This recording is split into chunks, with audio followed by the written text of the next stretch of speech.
नमस्कार, आप देख रहे हैं न्यूज 24। मैं हूं विपनेश माथुर और लगातार कुंभ में जो हादसा हुआ है उस पर हमारी नजर बरकरार है। बड़ा हादसा हुआ है। जो सरकारी आंकड़े बता रहे हैं अब तक के 30 लोगों की इस हादसे में मौत हो चुकी है और 90 लोग इसमें घायल हैं जिनका अस्पताल में इलाज चल रहा है।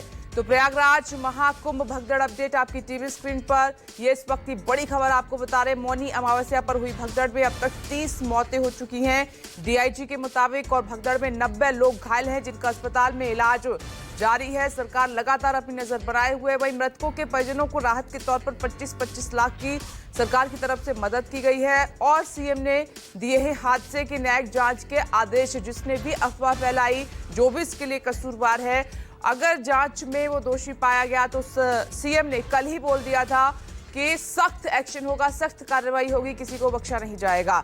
दीपक दुबे हमारे साथ मौजूद है। दीपक, कल तक ऐसा लग रहा था कि लोग जख्मी हैं, घायल हैं जब हम बात कर रहे थे, लेकिन ये बहुत बड़ा हादसा है। 30 लोगों की जान चली गई, 90 लोग घायल हैं।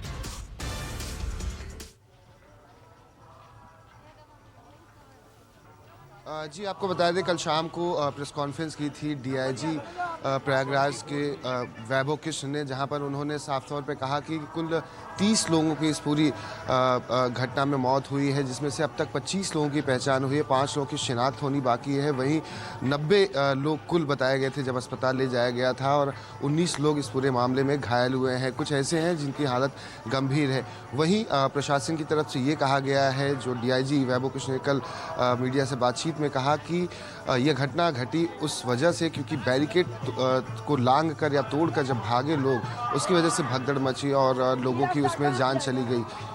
जी दीपक, लोग भागे क्यों, क्या वजह साफ हो पाई? ऐसा क्या हुआ? क्योंकि इतने दिनों से वहां पर स्नान चल रहा है, कोई ऐसी नौबत नहीं आई, कोई ऐसी स्थिति नहीं थी, तो लेकिन अचानक से देर रात क्या हुआ मौनी अमावस्या पर कि लोग भागने लगे, बैरिकेड्स तोड़ दिए?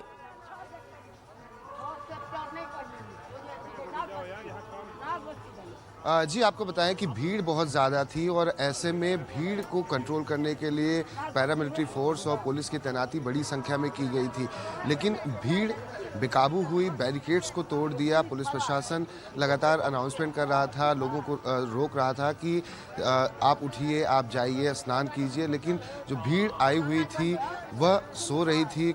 कई लोग सोए हुए थे वहाँ पर और जो भीड़ खड़ी थी जाने के लिए, स्नान करने के लिए, वहाँ पर बैरिकेड्स टूटा और टूटने के बाद सीधे लोग जो सोए थे उन पर जा गिरे और लगातार फिर भगदड़ मचती चली गई। लोग डरते हुए, भागते हुए अपनी जान को बचाने की कोशिश करने लगे। ऐसे में उनके सामान भी छूट गए और जो बुजुर्ग थे, खासतौर पर जो महिलाएं थी, वो भागने में सक्षम नहीं हो पाई क्योंकि नींद में थी, या जो लाइन में महिलाएं थी वो भी उसका शिकार हो गई और जिसकी वजह से पूरा हादसा हुआ।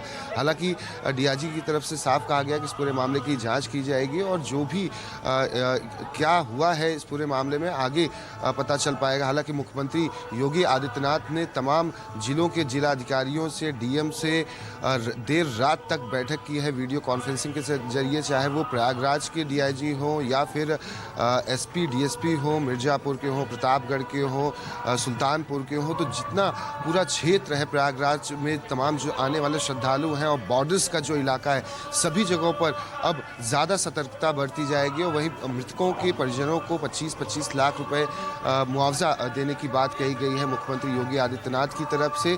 वहीं न्यायिक जांच की भी बात कही गई है और जो भी इस पूरे मामले में क्या अधिकारी दोषी पाए जाएंगे या अन्य कोई जो दोषी पाया जाएगा, जैसा कि मुख्यमंत्री ने साफ कहा था कि जो भी नकारात्मक बातें करेगा, अफवाहें फैलाएगा, उस पर कार्रवाई की जाएगी। तो साफ तौर पर आने वाले समय में अब देखना होगा कि क्या कुछ कार्रवाई इस पूरे मामले में की जाती है। हालांकि मुख्यमंत्री योगी आदित्यनाथ जब से यह घटना हुई उसके बाद से तमाम अपने गृह सचिव, मुख्य सचिव और अलग अलग जो जिले हैं उनके जो आला अधिकारी हैं उनके साथ, प्रयागराज कुंभ में बैठे हुए तमाम बड़े आला अधिकारियों के साथ वीडियो कॉन्फ्रेंसिंग के जरिए और बातचीत कर रहे हैं, जिससे कि आने वाले भविष्य में ऐसी कोई भी घटनाएं ना हो और यहाँ तक कि रेलवे स्टेशन पर और भी भारी सुरक्षा बल की तैनाती की जाए और ऐसे रूट्स प्लान तैयार किए जाए जिससे कि श्रद्धालु एक हिस्से से निकले तो दूसरे हिस्से में वो पहुँचें और स्नान करें, तो दूसरे हिस्से में जो तीसरे हिस्से में जो श्रद्धालु हैं वो आसानी से एक दूसरे रास्ते से डाइवर्ट करके उन्हें उन्हें उनके गंतव्य स्थान तक पहुंचाया जा सके। तो यानी कि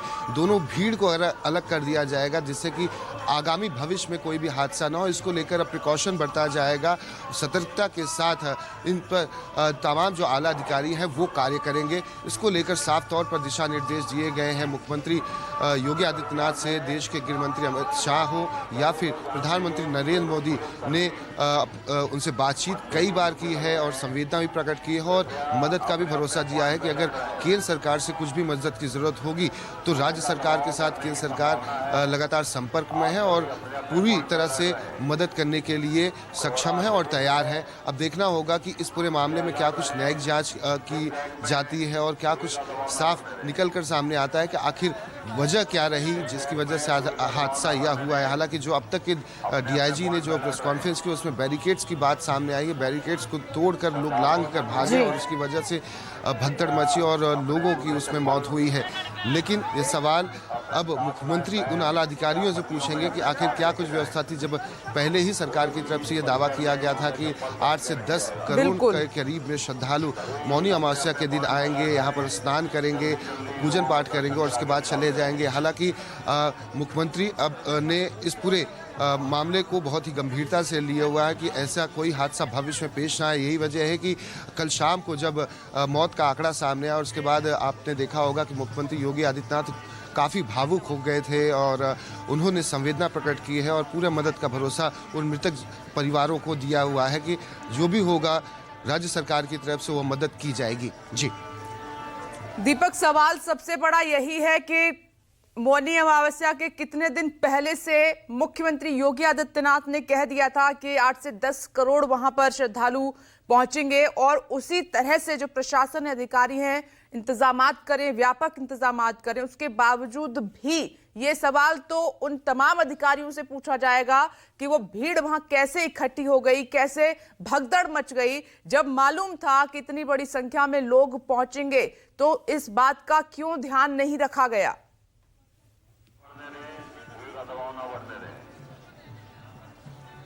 जी बिल्कुल, आपने बिल्कुल सही कहा कि आप देखिए कि मुख्यमंत्री योगी आदित्यनाथ जब महाकुंभ की शुरुआत नहीं हुई थी उससे पहले हर हफ्ते वो प्रयागराज के महाकुंभ का दौरा करते थे, आला अधिकारियों के साथ बैठक करते थे, लखनऊ में बैठक करते थे और जब भी यहाँ रहते थे तो वो खुद निरीक्षक के तौर पर अलग अलग स्थानों पर जाते थे कि कितने पीपा पुल का काम हुआ। यहाँ तक कि जो डेडलाइन दी गई थी कि 30 पीपा पुल महाकुंभ से पहले बन जाने चाहिए, यानी कि उन्होंने साफ तौर पर निर्देश कड़े दिए हुए थे कि किसी भी तरह की चूक नहीं होनी चाहिए। क्योंकि आपने देखा होगा कि खालिस्तानी आतंकी गुरपंत सिंह पन्नू से लेकर तमाम आतंकी संगठन अपनी गलत नज़र बनाए हुए थे इस पूरे महाकुंभ पर और सरकार को भी वो लगातार चैलेंज कर रहे थे। तो ऐसे में सरकार भी पीछे हटने के लिए तैयार नहीं थी और सरकार ने कड़े निर्देश दिए थे। यही वजह है कि 50,000 से ज़्यादा पुलिसकर्मियों की तैनाती की गई थी।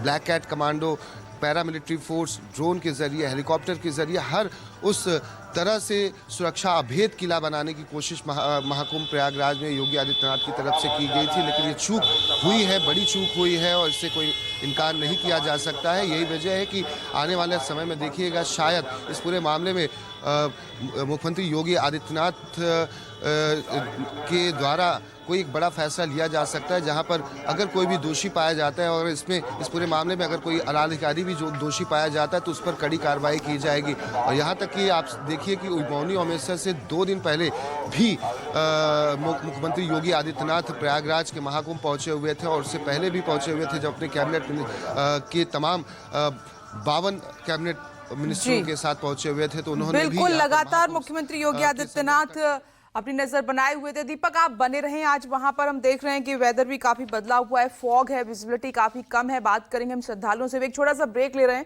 फौरन लौट